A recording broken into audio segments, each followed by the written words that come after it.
All right, so we have a little bit of an outdated ceiling fan here in our playroom.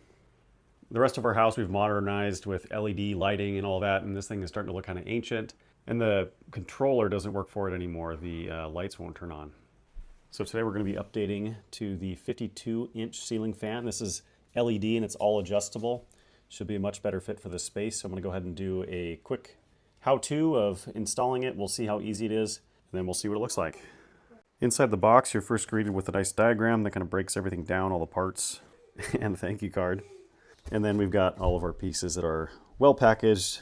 Definitely no way any of this is getting damaged in transport.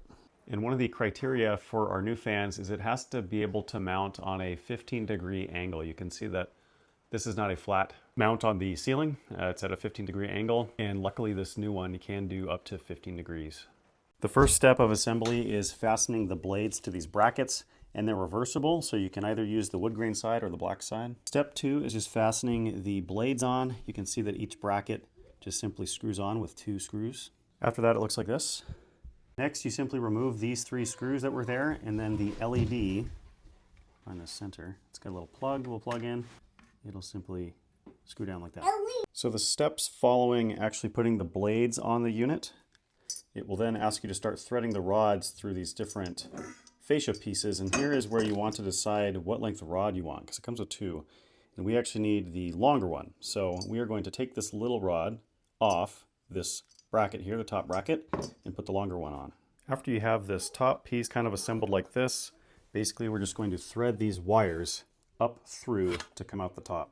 So with the wires threaded through the top, basically all you do is you connect the rod down to the motor here, and it does that with 2 little set screws and this pin that goes to the middle. Once you do that, then that cover can go down like that, and now it's ready to go up on the ceiling. All the assembly up to this point has been super straightforward and easy to follow. Quick look at the old wiring. Might use this as reference in a little bit. So most of the wires that we saw while taking down the old fan had to do with the wireless controller on that. So you can see now things are much more simplified. We've got our black wire, white wire, ground. This green wire is just attached to this old bracket that we're taking off. So really it's just the 3 wires left. So we'll take that off, and then we'll install the new hanging bracket from the new fan mount, and then it'll just go up and slide in. All right, we just got it hung. Haven't wired it yet, but I tell you what, hanging this thing was way easier than getting that old one down. The old one is probably 3 times as heavy. This basically just lifts up, and then you slide it into this gap, and then it sits down. There's a little ridge that you need to align. You spin it, and then you can see it automatically has hung level. Since our ceiling is at a 15-degree level, it automatically just kind of gets into position. I was kind of worried about that step, but it was way easier. All right, fans all installed. The wiring process was a lot easier than I thought, because the 3 wires remaining were the standard black, white, and then ground.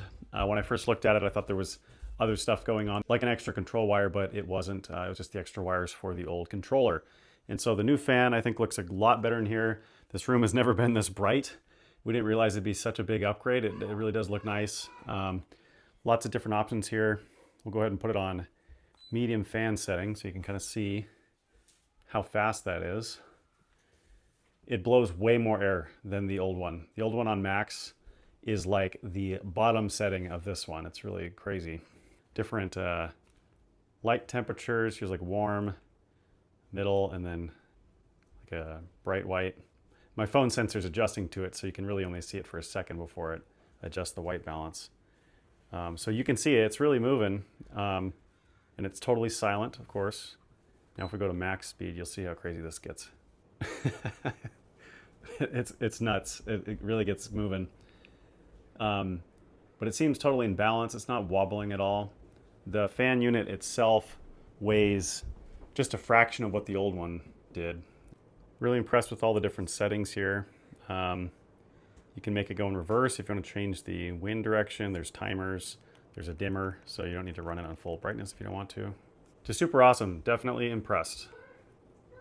And here's what it looks like on the lowest setting, so you can see that it does spin at a sane level also.